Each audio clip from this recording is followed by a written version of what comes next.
Hello everyone, आप लोगों का एडू इलाइट्स 1 चैनल में स्वागत है।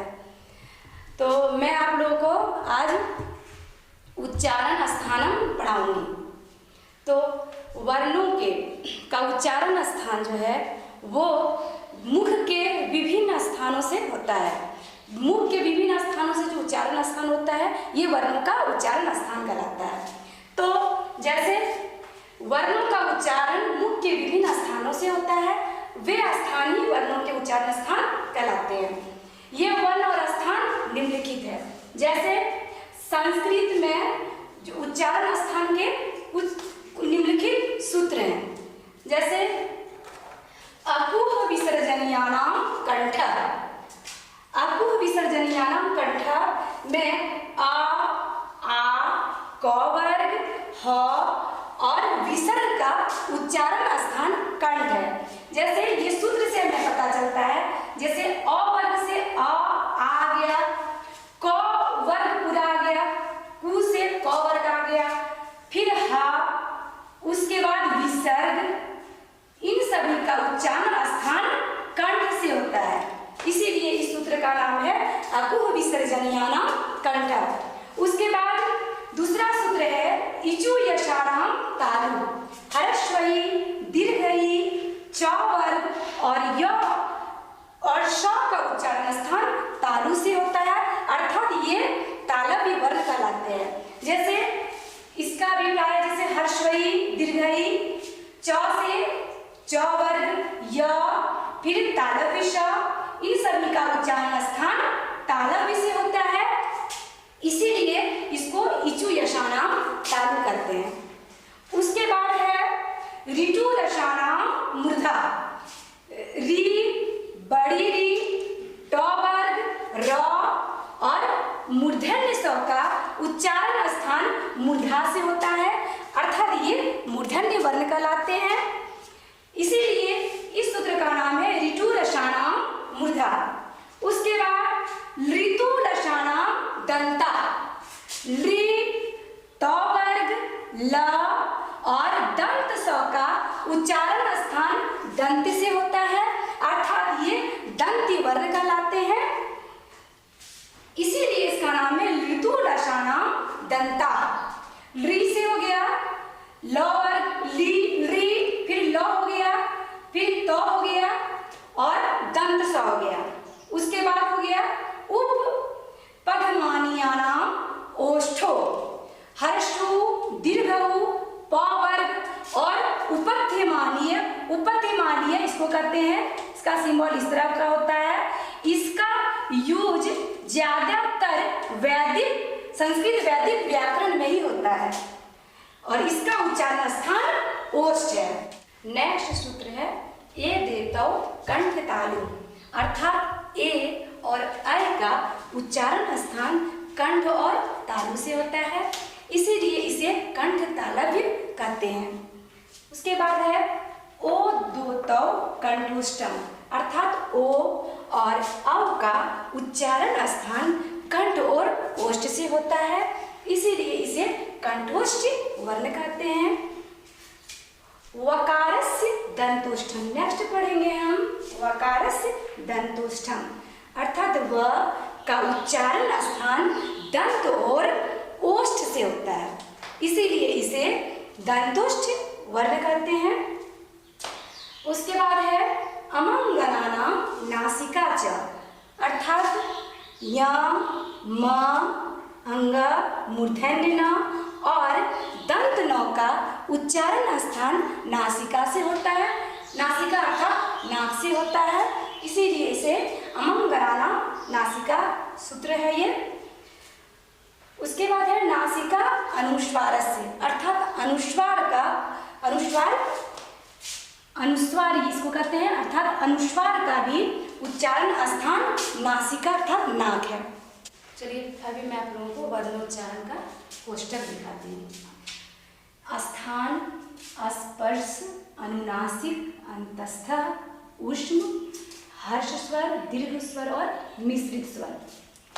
जैसे आपको सूत्र मैंने बताया था, वकारस्य दंतोष्ठम, इचो यशानाम तालु, ऋतु रसानाम मूर्धा, ये सब जो मैंने सूत्र आपको बताया था, तो सबसे पहला सूत्र मैंने बताया था आपको अकुह विसर्जनीयानाम कंठ, अर्थात क हलंत, ख हलंत, ग हलंत और घ हलंत, ये स्पर्श व्यंजन है।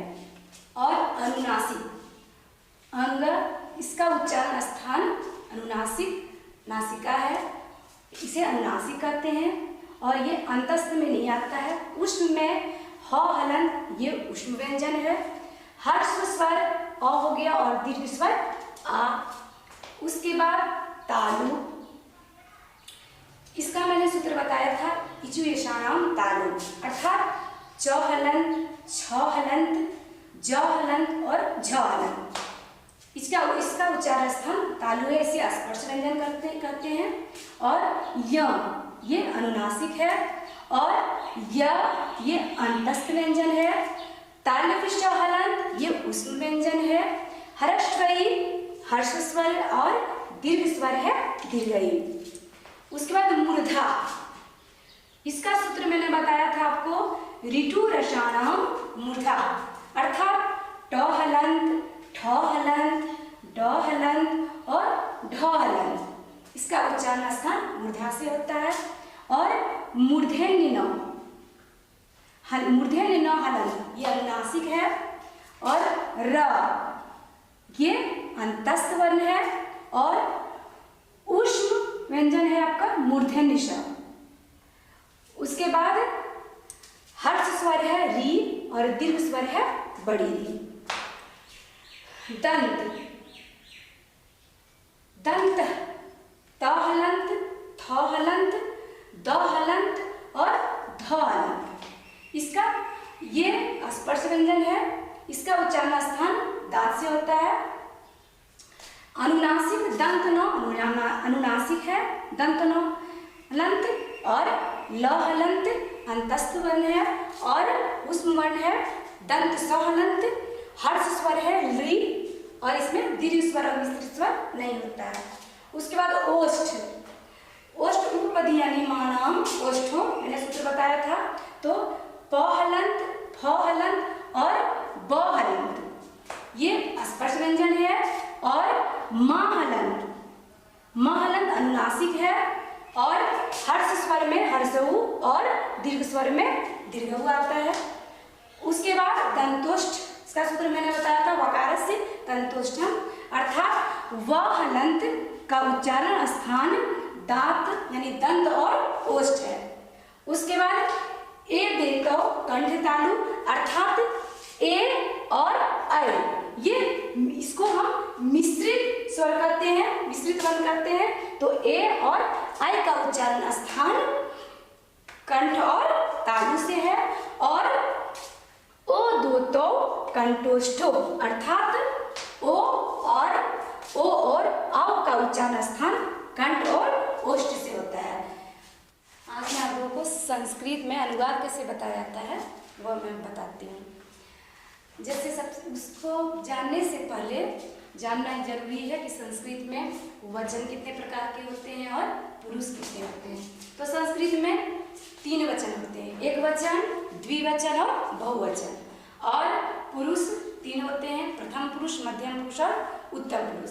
एक वचन जैसे बालका, एक लड़का है वो एक वचन हो गया। बालका 2 लड़का है वो द्विवचन हो गया। और बालका अनेक लड़के हैं वो बहुवचन हो गया। जैसे और प्रथम पुरुष, मध्यम पुरुष और उत्तम पुरुष। एक वचन में जैसे सह, वो प्रथम पुरुष एक वचन हो गया। सह का मतलब होता है वह। तो वो प्रथम पुरुष द्विवचन में आता है। तो तब का मतलब होता है वे दोनों। और ते प्रथम पुरुष बहुवचन में आता है। ते का मतलब होता है वे लोग या वे सब।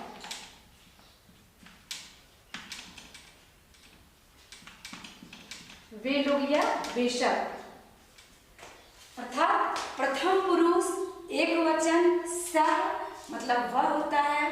प्रथम पुरुष द्विवचन तौ अर्थात वे दोनों, प्रथम पुरुष बहुवचन ते अर्थात वे लोग या वे सब, और मध्यम पुरुष, जैसे मध्यम पुरुष में त्वम आता है, त्वम का मतलब होता है तुम, युवाम मध्यम पुरुष द्विवचन, युवाम का मतलब होता है तुम दोनों, और युयम अर्थात तुम लोग या तुम सब।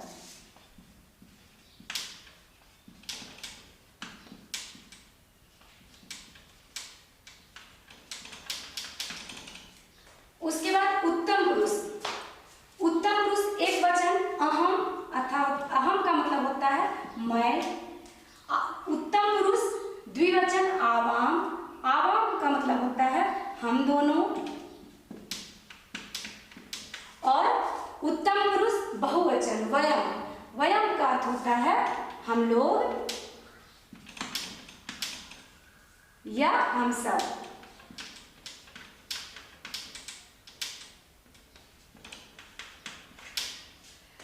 अर्थात सह तौ ते प्रथम पुरुष में, मध्यम पुरुष में त्वम युवाम युयम, और उत्तम पुरुष में अहम आवाम वयम। तो सह, और उसके बाद जैसे है कि सह का वह, तो वे दोनों, ते वे लोग या वे सब होता है। तो हम इसमें जैसे है प्रथम पुरुष में पुल्लिंग, स्त्रीलिंग और नपुंसकलिंग में भी हम लिखते हैं। जैसे है सा, स्त्रीलिंग में सा का मतलब वह, ता द्विवचन, ये सा हो गया प्रथम पुरुष स्त्रीलिंग में, ये स्त्रीलिंग में हो गया प्रथम पुरुष सा वह।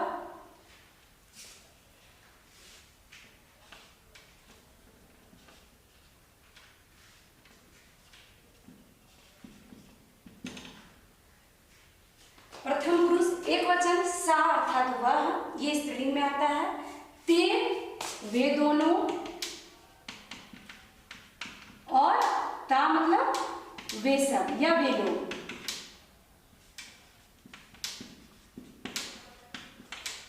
उसके बाद नपुंसकलिंग में हम जब लिखते हैं तो आता है, प्रथम पुरुष में ही आएगा तत्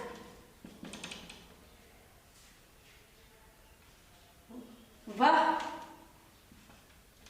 ते वे दोनों,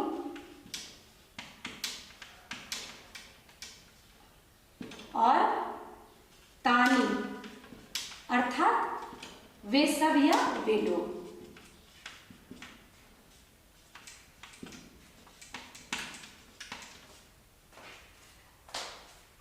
अब इसका कुछ अनुवाद बना के हम आपको उदाहरण दिखाते हैं। जैसे है वह पढ़ता है। अनुवाद बनाने से पहले हमको लकार भी जानना बहुत जरूरी है। लकार जानेंगे हम तभी हमको अनुवाद समझ में आएगा। और उसके बाद जैसे है विभक्ति और वचन। जैसे वह पढ़ता है तो वह हम देखते हैं कि प्रथम पुरुष एक वचन में आता है वह। इसका अर्थ क्या होता है? जैसे सह मतलब वह होता है तो ये अनुवाद बनाएंगे सह, और सह के साथ क्या लगता है ती, तो सह पठती। अब इसका भी प्रयोग हम आपको बताते हैं। सह पठती का मतलब होता है वह पढ़ता है। इसके पहले हम आपको क्रिया बताएंगे।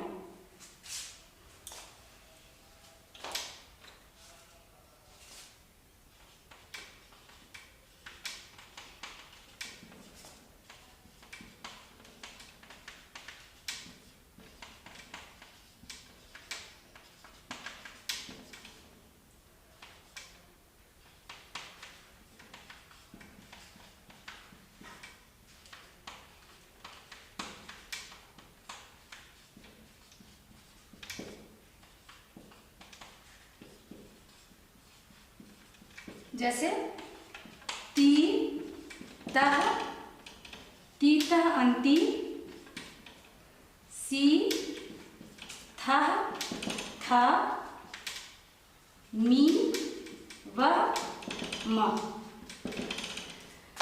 तो अनुवाद बनाने के लिए हम इसका प्रयोग कैसे करते हैं, जैसे वह पढ़ता है तो स के साथ स प्रथम पुरुष एकवचन में है, तो स के साथ ये क्या लग जाएगा, ती, तो ती भी प्रथम पुरुष एकवचन में है, तो हो जाएगा सह पठती। पठ धातु रूप की सहायता से बनेगा सह पठती। तव पठतः प्रथम पुरुष द्विवचन में आता है, तो तव पठतः। तव पठतः अर्थात वे दोनों पढ़ते हैं।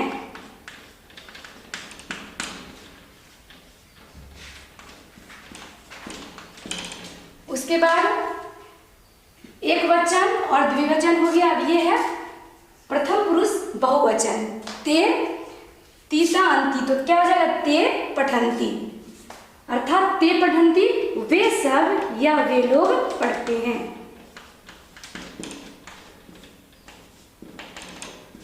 अब प्रथम पुरुष कंप्लीट हो गया। उसके बाद हम पढ़ेंगे मध्यम पुरुष।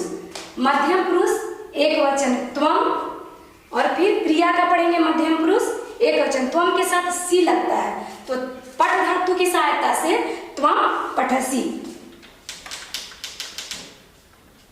त्वम पठसी अर्थात तुम पढ़ते हो।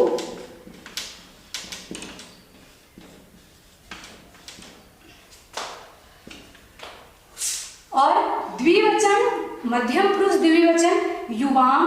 युवाम का मतलब होता है तुम दोनों, तो युवाम के साथ क्या लग जाएगा, था, तो युवाम पठथ अर्थात तुम दोनों पढ़ते हो।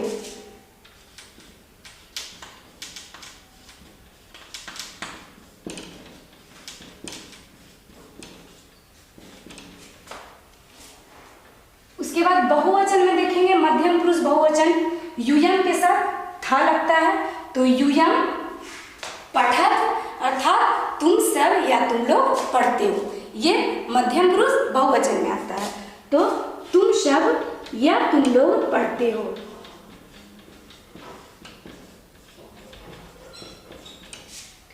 उसके बाद उत्तम पुरुष देखेंगे हम। उत्तम पुरुष एक वचन अहम, अहम के साथ मी लगता है, तो अहम पठामी, अहम पठामी अर्थात मैं पढ़ता हूं।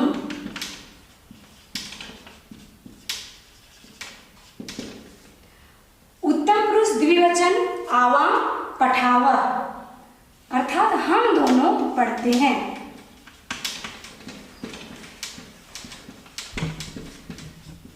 और उत्तम पुरुष बहुवचन वयम पठामा अर्थात हम लोग पढ़ते हैं। हम लोग या हम सब पढ़ते हैं, वयम पठामा। अगले क्लास में आपको मैं बताऊंगी अनुवाद कैसे बनाया जाता है। ऐसे वीडियोस को देखने के लिए एडुइलाइट्स 1 चैनल में बने रहिए। धन्यवाद।